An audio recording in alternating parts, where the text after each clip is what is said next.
नमस्कार दोस्तों और मेरे प्यारे किसान भाइयों। आज हम एक ऐसी यात्रा पर हैं जो हमारी मिट्टी से जुड़ी है, हमारी मेहनत से जुड़ी है और हमारी थाली में आने वाले हर एक चावल के दाने से जुड़ी है। यह यात्रा है धान की, जो हमारे देश की सबसे महत्वपूर्ण फसलों में से एक है। हम सभी जानते हैं कि एक छोटे से बीज से लेकर सुनहरी बालियों तक का सफर आसान नहीं होता। इस सफर में हमारी फसल को कई अदृश्य दुश्मनों का सामना करना पड़ता है। ये दुश्मन हैं तरह तरह के रोग और कीट जो हमारी सारी मेहनत पर पानी फेर सकते हैं। आज हम इन्हीं दुश्मनों से मुकाबला करने की तैयारी करेंगे। हम जानेंगे कि कौन से रोग और कीट कब और क्यों हमारी फसल पर हमला करते हैं। हम उन्हें पहचानने के तरीकों को समझेंगे और सबसे महत्वपूर्ण बात, हम उन्हें अपनी फसल से दूर भगाने के लिए कौन से हथियार, दवाइयां इस्तेमाल कर सकते हैं, इसके बारे में विस्तार से जानेंगे। इस वीडियो के माध्यम से हम आपको धान में लगने वाले सभी प्रमुख रोगों और कीटों के बारे में पूरी जानकारी देंगे। हम फफूंदी से होने वाले रोगों जैसे ब्लास्ट, शीथ ब्लाइट और भूरा धब्बा रोग के बारे में विस्तार से बात करेंगे।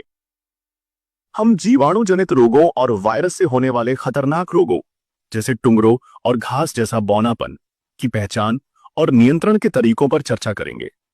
इसके साथ ही हम तनाछेदक, भूरा फुदका और सुंडी जैसे हानिकारक कीटों के प्रकोप को रोकने के उपायों पर भी प्रकाश डालेंगे। हम आपको यह भी बताएंगे कि पोषक तत्वों की कमी से होने वाले रोगों को कैसे पहचानें और उनका उपचार कैसे करें। यह स्क्रिप्ट कोई साधारण जानकारी नहीं है, बल्कि यह आपकी फसल की सेहत का पूरा लेखा जोखा है। यह एक ऐसा मार्गदर्शक है जो आपको रोपाई से लेकर कटाई तक हर कदम पर सही रास्ता दिखाएगा। तो चलिए शुरू करते हैं धान की सेहत का यह विस्तृत सफर। पानी का प्रबंधन। किसान साथियों, अक्सर हम रोगों और कीटों से लड़ने के लिए सिर्फ दवाइयों पर ध्यान देते हैं, लेकिन हम एक सबसे महत्वपूर्ण हथियार को भूल जाते हैं और वह है पानी का सही प्रबंधन। धान की खेती में जल एक अहम भूमिका निभाता है। यह न केवल पौधों के विकास के लिए जरूरी है, बल्कि यह कई रोगों और कीटों को भी नियंत्रित कर सकता है। अधिक जल भराव। यदि खेत में लगातार पानी भरा रहे तो यह कई समस्याओं को जन्म देता है। इससे मिट्टी में ऑक्सीजन की कमी होती है, जिससे जड़ों का विकास रुक जाता है। सबसे महत्वपूर्ण, यह शीत ब्लाइट और लाल कीड़ों जैसे रोगों और कीटों के लिए अनुकूल वातावरण बनाता है। पानी की कमी। वहीं यदि खेत में पानी की कमी हो जाए तो पौधे का विकास रुकता है, पत्तियां पीली पड़ जाती हैं और फसल कमजोर हो जाती है, जिससे यह कई रोगों के प्रति संवेदनशील हो जाती है। धान के लिए सबसे अच्छा जल प्रबंधन का तरीका है कि खेत में पानी का स्तर 2 से 5 सेंटीमीटर बनाए रखें और बीच बीच में खेत को कुछ समय के लिए सूखा रहने दें, ताकि मिट्टी में हवा का संचार हो सके। फफूंदी जनित रोग। फफूंदी जनित रोग धान की फसल में सबसे ज्यादा होते हैं। ये अक्सर तब फैलते हैं जब मौसम में नमी ज्यादा होती है, लगातार बारिश होती है या खेत में पानी भरा रहता है। ब्लास्ट रोग। ब्लास्ट रोग धान का सबसे खतरनाक और विनाशकारी रोग है। यह पायरिकुलेरिया ओरिजे नामक फफूंदी से होता है और मौसम में अचानक ठंड या नमी बढ़ने पर तेजी से फैलता है। पहचान। यह बीमारी धान की अलग अलग अवस्थाओं में 3 रूपों में दिखाई देती है। Leaf blast. यह शुरुआती अवस्था है जिसमें पत्तियों पर नाव के आकार के भूरे रंग के धब्बे बनते हैं। इन धब्बों का बीच का हिस्सा भूरा सफेद होता है और किनारे गहरे भूरे या लाल रंग के होते हैं। Node blast. यह रोग तने की गांठों पर हमला करता है। गांठें काली होकर सड़ने लगती हैं, जिससे पौधा कमजोर हो जाता है और हवा चलने पर टूट सकता है। नेक ब्लास्ट। यह सबसे खतरनाक स्थिति है जो बाली निकलने के समय होती है। यह फफूंदी बाली की गर्दन पर हमला करती है, जिससे गर्दन काली हो जाती है और बाली कमजोर होकर गिर जाती है। इससे पूरी बाली के दाने खोखले रह जाते हैं और उपज में भारी गिरावट आती है। अक्सर किसान इसे गर्दन तोड़ रोग भी कहते हैं। लगने का कारण, यह फफूंदी हवा में मौजूद बीजाणुओं से फैलती है। अधिक नाइट्रोजन वाले उर्वरकों का इस्तेमाल, देर से रोपाई और 25 से 28 डिग्री सेल्सियस का तापमान इस रोग को बढ़ावा देता है। रोकथाम और नियंत्रण। दवाइयां। आप ट्राइसाइक्लाजोल 75% WP का 150 ग्राम प्रति एकड़ की दर से छिड़काव कर सकते हैं।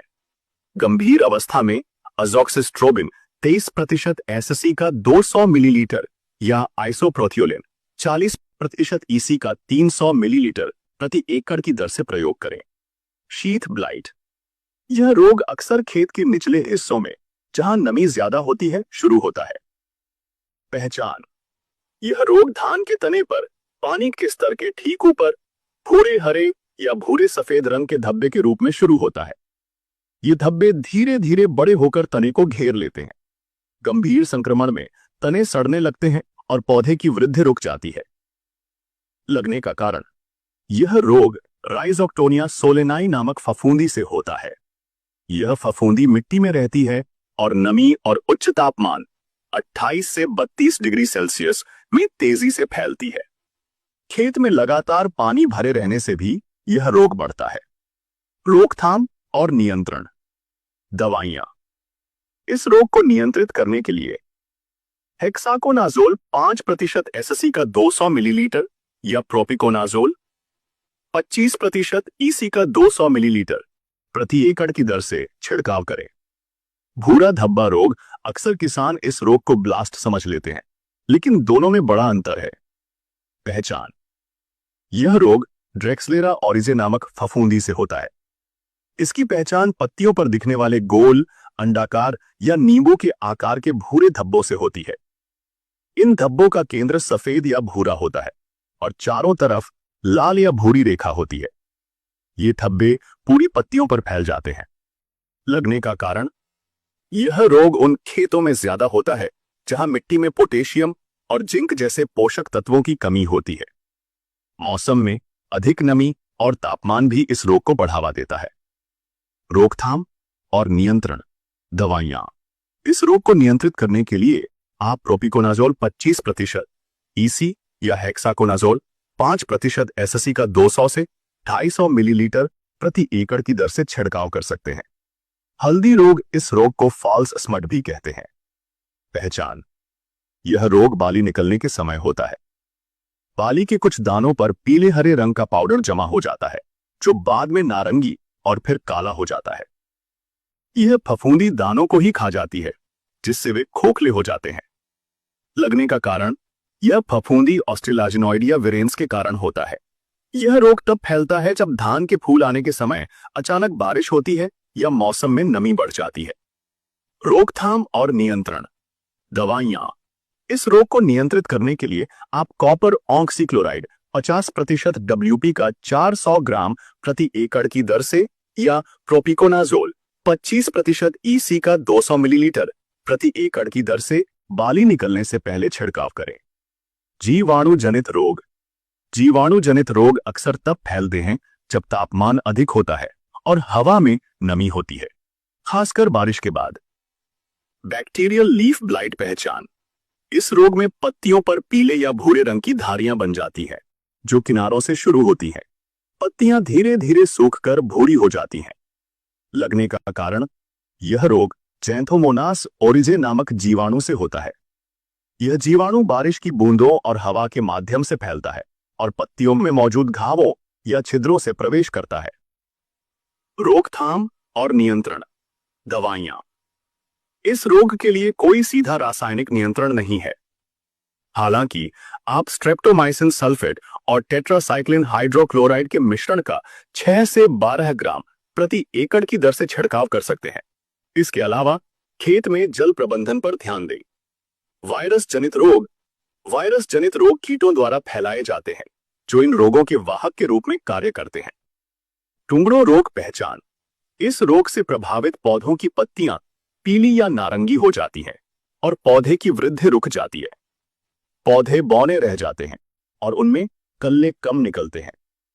लगने का कारण, यह रोग राइस टुंगड़ो वायरस के कारण होता है। इस वायरस को हरी पत्ती का फुदका नामक कीट फैलाता है। रोकथाम और नियंत्रण। दवाइयां, इस रोग को नियंत्रित करने के लिए सबसे महत्वपूर्ण है कीट वाहक हरी पत्ती का फुदका को नियंत्रित करना। आप इमिडाक्लोप्रिड 17.5% एसेल का 100 मिलीलीटर प्रति एकड़ की दर से छिड़काव कर सकते हैं। घास जैसा बौनापन। पहचान, इस रोग से प्रभावित पौधों में पत्तियां छोटी और सीधी हो जाती हैं, जिससे पौधा झाड़ीदार दिखाई देता है। पौधों की ऊंचाई कम हो जाती है और वे पूरी तरह से बौने रह जाते हैं। लगने का कारण, यह रोग राइस ग्रासी स्टंट वायरस के कारण होता है, जिसे भूरा फुदका फैलाता है। रोकथाम और नियंत्रण, इस रोग का भी कोई सीधा इलाज नहीं है। इसका नियंत्रण सिर्फ भूरा फुदका को नियंत्रित करने से होता है। आप पाइमेट्रोजीन 50% WZ का 120 ग्राम प्रति एकड़ की दर से छिड़काव करें।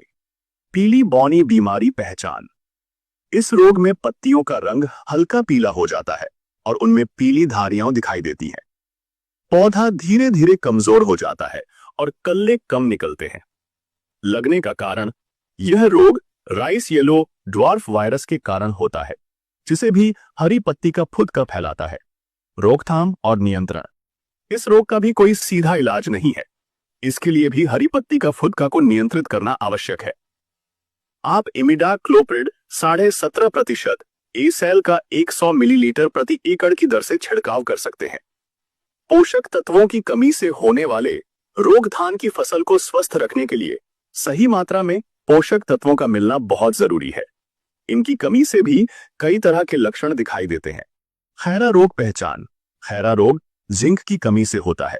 इस रोग में धान की निचली पत्तियां पीली पड़ जाती हैं और बाद में उन पर भूरे रंग के धब्बे दिखाई देने लगते हैं। रोकथाम और नियंत्रण, खैरा रोग को नियंत्रित करने के लिए जिंक सल्फेट का 5 किलोग्राम प्रति एकड़ की दर से 2.5 किलोग्राम छूने के साथ मिलाकर छिड़काव करें। सही पोषण, 05234 का महत्व। किसान मित्रों, जब हमारी धान की फसल बाली निकालने वाली होती है, तब उसे सबसे ज्यादा फास्फोरस और पोटेशियम की आवश्यकता होती है। इस समय 05234 खाद का प्रयोग बहुत प्रभावी होता है। इसमें 52% फास्फोरस और 34% पोटेशियम होता है। फास्फोरस नई जड़ों और बालियों के विकास के लिए बहुत जरूरी है, जिससे दाने अच्छे से भरते हैं। पोटेशियम दानों की गुणवत्ता बढ़ाता है, उन्हें मजबूत बनाता है और फसल को रोगों और कीटों से लड़ने की शक्ति देता है। उपयोग, आप 05234 का 1 से 1.5 किलोग्राम प्रति एकड़ की दर से बाली निकलने के समय छिड़काव करें। बोरॉन की कमी से नुकसान पहचान और कारण, जब धान में बोरॉन की कमी होती है तो इसका सीधा असर परागण पर पड़ता है। परागण ठीक से नहीं हो पाता, जिससे दाने पूरी तरह से नहीं भर पाते और खोखले रह जाते हैं। इससे पैदावार में भारी गिरावट आती है। रोकथाम और नियंत्रण, आप बोरॉन का 200 से 250 ग्राम प्रति एकड़ की दर से बाली निकलने के समय छिड़काव करें। इससे परागण की प्रक्रिया बेहतर होती है और बालियों में दाने अच्छी तरह से भरते हैं। कीटों का प्रकोप, कीट धान की फसल को सीधे तौर पर नुकसान पहुंचाते हैं, जिससे उपज में भारी गिरावट आती है। तना छेदक पहचान और नुकसान, तना छेदक कीट का लार्वा इल्ली तने में घुसकर अंदर से उसे खा जाता है, जिससे पौधे की बीच वाली पत्ती पीली होकर सूखने लगती है, जिसे डेड हार्ट कहते हैं।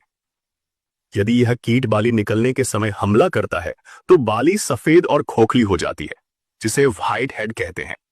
इस तरह की बाली में एक भी दाना नहीं भरता। रोकथाम और नियंत्रण, तना छेदक के नियंत्रण के लिए आप फिप्रोनिल 5% एसएससी का 400 मिलीलीटर या क्लोरोएंट्रानिलीप्रोल 18.5% एसएससी का 60 मिलीलीटर प्रति एकड़ की दर से छिड़काव कर सकते हैं। पत्ता लपेट और सुंडी पहचान, ये कीट पत्तियों को लपेटकर उसके अंदर छिप जाते हैं और पत्तियों का हरा पदार्थ खा जाते हैं। रोकथाम और नियंत्रण, पत्ता लपेट और सुंडी के नियंत्रण के लिए क्लोरेंट्रानिलीप्रोल 18.5% एसएससी, कोराजन का 60 मिलीलीटर प्रति एकड़ की दर से छिड़काव बहुत प्रभावी होता है। भूरा फुदका पहचान, भूरे फुद के धान के तनों के निचले हिस्से में रहते हैं और पौधों का रस चूसते हैं। इनका प्रकोप जब बढ़ जाता है तो पूरा खेत भूरा और जला हुआ दिखने लगता है, जिसे हॉपर बर्न कहते हैं। रोकथाम और नियंत्रण, भूरे फुदके को नियंत्रित करने के लिए पाइमेट्रोजीन 50% WZ का या ब्यूप्रोफेजिन 25% एसएससी का 400 मिलीलीटर प्रति एकड़ की दर से छिड़काव करें। यदि प्रकोप बहुत ज्यादा है तो आप पाइमेट्रोजीन 50% WZ के साथ BPMSC का 250 मिलीलीटर प्रति एकड़ की दर से प्रयोग कर सकते हैं। यह सुनिश्चित करें कि दवा तनों के निचले हिस्से तक पहुंचे। बाली काटने वाली सुंडी पहचान। जब धान की बालियां निकल चुकी होती हैं, तब ये इल्लियां रात के समय बालियों पर हमला करती है। ये बाली के तने को काटकर गिरा देती है, जिससे फसल का भारी नुकसान होता है। रोकथाम और नियंत्रण। इस कीट के नियंत्रण के लिए क्लोरेंट्रानिलिप्रोल 18.5% एसएससी का 60 मिलीलीटर प्रति एकड़ या फिप्रोनिल 5% एसएससी का 400 मिलीलीटर प्रति एकड़ की दर से छिड़काव करें।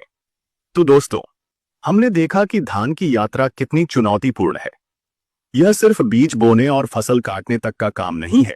यह एक निरंतर लड़ाई है, जहां हमें अपनी फसल की ढाल बनकर खड़ा रहना पड़ता है। लेकिन किसान भाइयों, एक और महत्वपूर्ण बात है जिस पर हमें ध्यान देना चाहिए। अक्सर हम इतनी महंगी दवाइयां लाते हैं और छिड़काव करते हैं, खासकर बरसात के मौसम में। लेकिन अगर आपने दवाई डाली और उसके तुरंत बाद बारिश आ गई, तो हमारी सारी मेहनत और पैसा बर्बाद हो सकता है, क्योंकि पानी के साथ दवाई धुलकर नीचे चली जाएगी और काम नहीं कर पाएगी। इसीलिए जब भी आप किसी भी कीटनाशक या फफूंदीनाशक का छिड़काव करें, तो हमेशा उसके साथ सिलिकॉन बेस्ड चिपको का उपयोग जरूर करें।